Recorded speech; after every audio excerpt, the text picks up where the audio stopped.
This is Sniper signing in to Command & Conquer Red Alert 3 on the map Infinity Isle. Continuing with the King of the Hill series, spawning as the Cyan Soviets player on the left side. This is GBH Michael and his opponent, the current reigning king. This spawning as the orange Soviet player. This is H20 Chris. And having a little bit of a struggling time getting that refinery place down. And actually, I'm gonna be straight up honest right about now. I actually did not check which Soviet player was actually who. I did not check that before I got in here, but since Chris played orange in the last series that we saw him partake in, it's only fair to run on the assumption that, I don't know what he was doing there. He was only ready to run on the assumption that this orange Soviet player is indeed going to be Chris, going War Factory before second ref, whereas Michael is going straight for that 2 ref play before any kind of vehicle depot does take the or War Factory rather does take the scene. Lots of conscripts coming out from GBH Michael. Do we really have an answer? No, not yet. We are going to have a faster War Factory. Can he take advantage? Can Chris take advantage of that? It's not that much faster, to be quite honest. It is not that much faster than the War Factory. Oh, that's why. Is this a... Wait, what? 1 ref tried to go for double War Factory, cancels against this other ref. Chris, this is kind of a wonky opening, Chris. Like, what's going on here? This is indeed a very little wonky type opening. I don't really know what in the world's happening here. I mean, granted, Soviets is not my my number 1 pick of faction, so maybe this is some super top secret high level strat that we're seeing here. You saw it here first, ladies and gentlemen. The conscript wall. The conscript wall is real. GBH Michael with that conscript wall. Are we going to see any sort of tech? We do have a super reactor down. Some of these hammer tanks could very well be on the way, which indeed they are. As well as the MCV move up to this cliffside, going to work on, or up to the central ridge, going to be nabbing himself that 3rd refinery. And Chris is doing the precise same thing. Sickles moving out to try and counteract the conscripts. Wow. If it gets locked down by a... Wow, those Molotovs actually do a surprising amount to those Sickles. So they actually... Molotov cocktails actually do a surprising amount of damage to those Sickles. Very nice micro with that terror drone using the electric claws a little bit. Using the very common Soviet micro. These I did not know you could do that. You stop one when it's in mid-air. I did not know that was a thing. Gonna be going straight for the infect. Gets 1 infect off on that hammer tank. Could that 1 terror drone get the other infect on that other hammer tank? Possibly, maybe. Oh, can the leech beam out DPS a terror drone? Oh, I don't know. I don't know. I think it just might be able to happen. Okay. I guess that does it. That's it for game number 1. H20 Chris taps it out after, 2 hammer tanks rock up to his base. I guess if he didn't have any, if he didn't have a super reactor down, then that probably would spell defeat pretty quickly. That one didn't really, that was like 3 minutes and 44 seconds. Eco, I mean, there's 800 difference. That does not have very much time. That was just a matter of GBH Michael was just able to pull it off. Like, he was able to have better positioning and made the right tech choice when he did, getting all those conscripts really cheap. But Chris invested so much money in Sickles trying to counteract a pack of like $100 conscripts. And then you mix in the hammer tank transition from GBH Michael, and that is just bada bing, bada boom, spell defeat, boom. Okay, writing on the wall, game over. It's done. But still very well played to both of these players. GG. And without any further ado, let's jump straight into game number 2. Which brings us to the map Fire Island. Spawning on the bottom side is the blue Soviets player, currently up 1-0 in this series. This is GBH Michael from the clan NaCl, the saltiest clan on Red Alert 3. And his opponent down 0-1 in this series of 3, the orange Soviet player. This is H20 Chris. And just to take a quick moment at the beginning of this game, as the early game scouts and barracks are being thrown down, going to be moving forward to capture each respective oil derrick for each respective player. Pretty mirrored builds. But I wanted to ask, I got to thinking the other day, right? Just kind of started thinking, you know, whenever it was actually right after I recorded yesterday's video, which I guess when you see this, it will be yesterday's video. That feels kind of weird. But after I finished recording it, I started to think, okay, how would you guys feel about more than just Red Alert 3 casts on the channel, right? Like, now this isn't me trying to say that, oh, I'm bored of Red Alert 3, I'm gonna move away from it. No, I still like Red Alert 3. I still like Red Alert 3. It will still maintain. It's not going anywhere. Promise. Like, regardless of, you know, whether this idea that I have goes anywhere or not, Red Alert 3 is here to stay. But my question is, how would you guys feel about other games on the channel as well? And maybe not necessarily just Command and Conquer, right? Like, say Kane's Wrath would be an option, but also can stop to consider something like Acts of Aggression or Grey Goo or StarCraft would be some examples, right? Or maybe branch out a little bit more to some of the other upcoming strategy games. And we have a lot of upcoming RTS games that are going to be coming out in the near future. One I'm personally stoked about is Halo Wars 2. So if you guys would be interested in seeing some other games casted here on the channel, just leave a comment down below. Let me know. Let me know what you think. What do you think? What do you think you guys would most enjoy seeing? From there, I can kind of build a tentative type upload schedule and say, like, oh, on this day we're gonna have this game, this day we're gonna have this game, you know, so on and so forth. So just leave your thoughts down below. Let me know what you think. So anyway, back to the game. We have an airfield coming down from GBH Michael. Going to be going for that engineer inside the twin blade. Do we have an answer from Chris? Where's your MCV, buddy? There it is. Moving up to the front line. Going to be securing either that refinery or that refinery. One of those two. Twin blade does clean up that war bear. And refinery going down already with a pack of infantry moving forward. Going to see about Molotoving down Chris's oil derrick. And GBH Michael taking that expansion as well. Where's that twin blade? We don't want to lose track of this twin blade at all. This twin blade is going to have... Oh, forcing that. Force the pause. Oh, he's going to want to deploy it. Deploy. He's going to lose it. Oh, that's close. Oh, that is so close. The twin blade that is on fire has the engineer in it. That is very, very bad. Which I guess since the engineer hasn't... Oh, no, he needs to move, and he lost it. There goes that engineer. 500 credits down the drain. Didn't really accomplish much of anything, actually. And with that, oh, man, that'll put GBH Michael behind just ever so slightly. I can't really agree. I can't really say that's a good thing. He's in the position that he is. Airfield coming down for Chris. War Factory coming down for GBH. They kind of inverted each other's builds. One went for a war factory first, the other one went for an airfield first. Along with the sentry gun in the base, sentry gun will be very useful in just stopping a little bit of the scouting units from coming in. Twin blade harass and doing a nice job locking down this refinery, denying some of that mining time. Same thing here as well, just even a slight delay on the mining time. Not terrible, it's not, you know, game losing mining time loss or anything like that.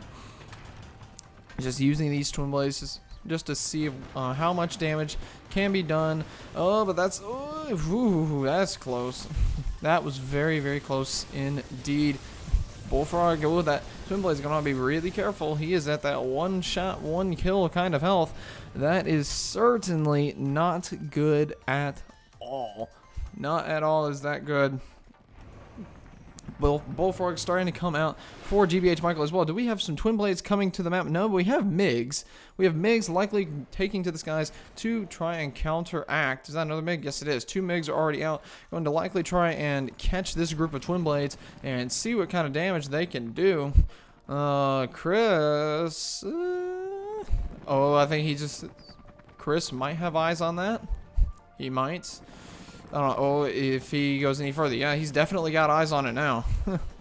And as such, those MiGs are routed right after the weakened twin blade. Down it goes. Bullfrog does indeed force them away. Do either of these players have a crusher crane? I don't think so. If neither of these players have a crusher crane, so that means any damage... Oh, no, I take that back. Here we go. GBH does have a Crusher Crane for a moment there. I thought he may have crushed his MCV just to get some extra money. And you know something else? I have another question. What actually gives you more money? If you sell your MCV or if you crush your MCV? What would actually give you more money? 'Cause I don't think I've ever tried that. Like, if I've ever gone for an MCV, for a strat that required an MCV sell, then I just went straight for, just straight for the sell-off. But then again, I don't play Soviets all that much, but that's nice. Very nice from GBH Michael. Nice little micro play on him. He builds the reactor right next to the Terror Drone to mess with the pathing and force the Terror Drone to go around, which therefore left him in range of these conscripts, which I think, yep, there it is. Heroic conscript for taking down the Terror Drone. It looks like possibly a Terror Drone from over here from GBH Michael is trying to get in and harass this ore line and see what kind of damage it could be done, or that could be done. But that Twin Blade from Chris was just enough to clean it up. We have Orbital Drop coming in. Is that going to do very much? It'll take it down to yellow health. But since there's a Crusher Crane right here, that's really a wasted power. Because that Crusher Crane, it's just going to rep it on up. It's just going to straight up repair anything that is done there to that collector. And these hammer tanks are going to finally move forward and see about cleaning up this oil derrick, which was formerly GBH Michael's oil derrick, but Chris does appear to have captured it at some point or another. Chris and Meg still just cleaning up another Twin Blade. The harassment is getting shut down pretty hard right now from GBH Michael. It's not getting very far at all. We're about to see some hammer. We're gonna have hammer versus hammer. How is this fight gonna go? Okay, conscript. Just lobs a Molotov cocktail in the complete wrong direction. Alright. But it looks like Chris did just indeed lose his Terror Drone. Since he just lost his Terror Drone, that's 3 hammer tanks plus a Terror Drone against now 4. Oh, that's another Terror Drone. Oh, he's just going to build Terror Drones and just get the infects off. That's exactly how he's going to do it. Leech Beam repairs, Crusher Crane repairs. These repairs, repair game too good. The repair game is just too good for GBH Michael to really lose this engagement. It is just too good. Tesla Troopers from the GBH Michael coming out. It's going to be a very, very nice counter to these hammer tanks. Hammer tanks, if you guys don't know, hammer tanks, they can't do diddly squat against a terror trooper. Hey, there's an idea. Hey, if we have some modders over on GameReplays.org, maybe there's a troop idea. The Terror Trooper. What would a Terror Trooper do? I wonder, what would he do? Actually, yeah, leave a comment down below. What do you guys think a Terror Trooper would do? Right? Yeah, we have a Tesla Trooper. We have a Desolator Trooper from Red Alert 3 Uprising. What would a Terror Trooper do? That's actually interesting. That's really interesting. That's a cool little unit idea. I wonder. Oh man, if only I knew how to mod, then I might do it myself. But sadly, I'm not quite at that point yet. Anyway, these Tesla Troopers are going to be making the biggest difference in this fight. I will say, as long as these Warbears don't get too much of a hold of them, then they're all stunned right now. Can Tesla Troopers be crushed? I do not think so. I think that only assault destroyers or apocalypse tanks could crush them. And I guess Warbears can't kill them either, because they're inside of the suits, and bears. Oh, I guess. Okay, so the Terror Drones can kill off those Tesla Troopers. Those Tesla Troopers they're stopping Chris. Chris cannot advance right now. Oh, there's an Akula sub. Okay, but there is a Tesla coil here for defense. That Akula sub is not going to get anywhere. He needs to fire off the He fires the Ultra Torpedoes, but he whiffs it. The Akula sub whiffs the Ultra Torpedo ability, and actually now, GBH Michael is actually in retreat. He's bringing up his MCV. Do we have any other kind of tech choice? Yes, we do. We have a Battle Lab coming out. This means Apocalypse tanks could be taking the field. Oh, I get a little giddy every time I see an Apocalypse tank on the field. It's just such an awesome unit. I may be an Empire player at heart, but that doesn't mean I don't have appreciation for these heavy units of the other factions. I think between the other two factions, I think the Apocalypse tank is probably my favorite heavy ground unit. But right now, this MCV is just kind of it's being a bullet sponge or a damage sponge, sure, but it's in real danger of going down right now. This thing's It's in real danger of going down. Like, it needs to get back to base, like, right now. And unless GBH Michael's okay with losing it. But right now, it looks like he's okay with losing it. It's not going to make it back to that Crusher Crane. It will die before it gets back to the Crusher Crane. I'm willing to bet that much. That these Tesla Troopers are just absolutely shredding. They are electrifying this entire army, and there is absolutely nothing from H20. Chris, orbital drop comes down, but I mean, it really doesn't hit all that much at all. Tesla Coil is trying to come down, but that's just not going to work. It's not going to happen at all. MCV did go down. We have a heroic terror drone after that kill, but what answer does Chris actually have? Chris doesn't have an answer. He's trying to build a Tesla Coil back in his main base, but he just doesn't have an answer. These barracks are going to start going down, and once these barracks start going down, he's trying to building block for that Tesla Coil. He knows that Tesla Coil is his best shot. He has got to get that thing online. Now that Tesla Coil is going to finish, but not before this War Factory bites the dust. War Factory is going to go down, and it looks like that Tesla Coil is enough. It does have enough power to one zap those troopers. It almost looked like it went down to low power, but it didn't. A lot of those Tesla Troopers have been cleaned up. I still see one Tesla Trooper in the mix. One Tesla Trooper, 4 hammer tanks, 2 heroic hammer tanks. Do we have more units getting ready to push through the front line? It looks like, yes, we do, sort of. I'm sure, yes, there are 2 more Akula subs. They're waiting. They're bombarding with their Ultra Torpedoes ability. What else can H20 Chris really do about this? Once this super reactor goes down, wait a minute, where's his MCV? Is that his MCV? Okay, his MCV is over here. He's took his 5th refinery. But, like, okay, if Chris is able to weather this storm, he's actually in a pretty good position-ish, right? Relatively speaking. This is still technically online. Yes, it's in heavy damage. Yes, that collector's in heavy damage mode, but it's still alive. This one is alive, but it's in danger. It's in danger from coming under attack from these 2 heroic hammer tanks at the front right now.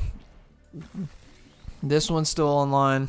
This refinery is not online, but there is harassment going on at this one. This ore line is shut down completely. That terror drone is just that terror drone's coming in clutch right now. Now that Chris is in some serious danger of losing. Oh boy. These 2 heroic hammer tanks, they have enough DPS to absolutely just shut down any terror drone that tries to get anywhere close to them. And that is going to be the end of that refinery. So that is scratch 1 refinery. Aircraft are the aircraft are coming back out. Is that a dreadnought? That's a dreadnought.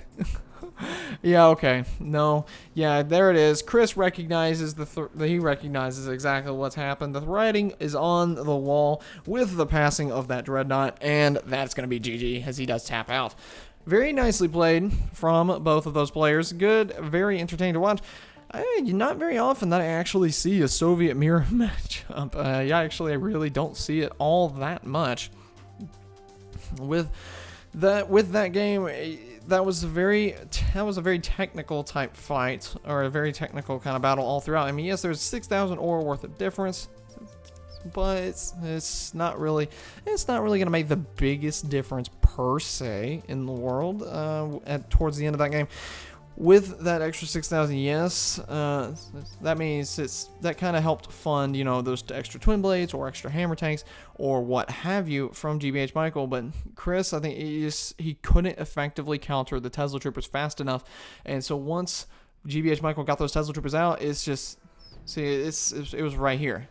Once those Tesla Troopers came out and joined the fight, it's just cliff and another really big cliff, and Chris's unit count just plummets, just absolutely plummets, and that just goes to show, never underestimate the power of Soviet infantry, as the Tesla Trooper is invaluable in situations such as that. I'm still kind of curious though what a terror trooper would be like. I have to get more thought on that myself, but without any further delay, since that is the end of game number 2, let's jump straight into game number 3.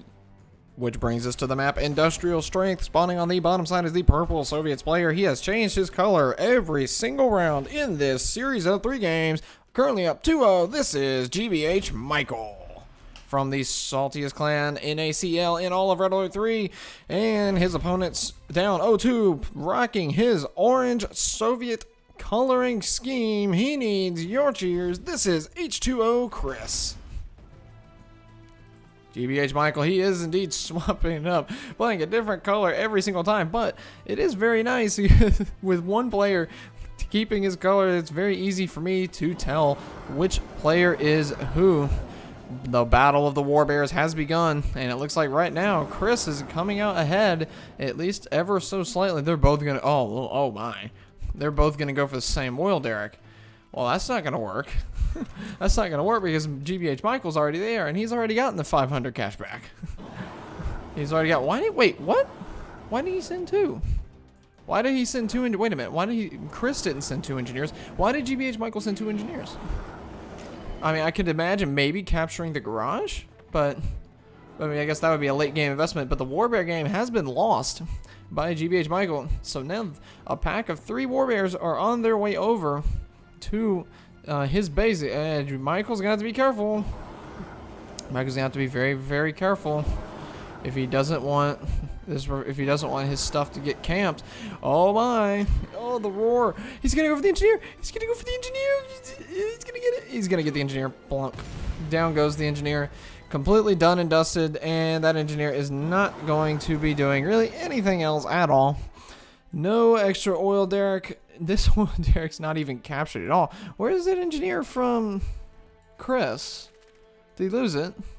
Did that engineer go down? I'm thinking it went down. No, it didn't go down. He just sent it over here and he just took GBH Michael's oil derrick. So that's scratch 1 derrick for GBH Michael. But the MCV is moving in that direction. Wow, that is an early move out for the MCV. It's moving. Oh, wait, what? Wait, what? He's moving away from this expansion. So is he just gonna go for a base push? Is he just gonna? Or is he going to camp? He may be going to camp out here on the ridgeline, going to grab that garage, possibly set up a few defenses up here, maybe? I don't know. Normally on this map, you'd see someone taking the expansion towards that extra side ore node on either side of the player bases, but not GBH Michael. Oh, nah. No, he's going to go for that garage. He's going to get the advantage that Soviet players can just abuse. Soviet players, if they get the ability to have active repairs on their vehicles, they can just abuse that so heavily. Oh no. He doesn't have a crusher crane. Oh no. That MCV's dead. That MCV is done. There's nothing that MCV can do right now other than just be a crush magnet. Like, it has to go in here and crush. It cannot redeploy. It cannot build anything else. If GBH Michael wants another MCV, he's going to have to build a new MCV. And right now, as long as this Terror Drone's back here is just locking it down. Oh, looks like he did get that. Oh, he did get the garage.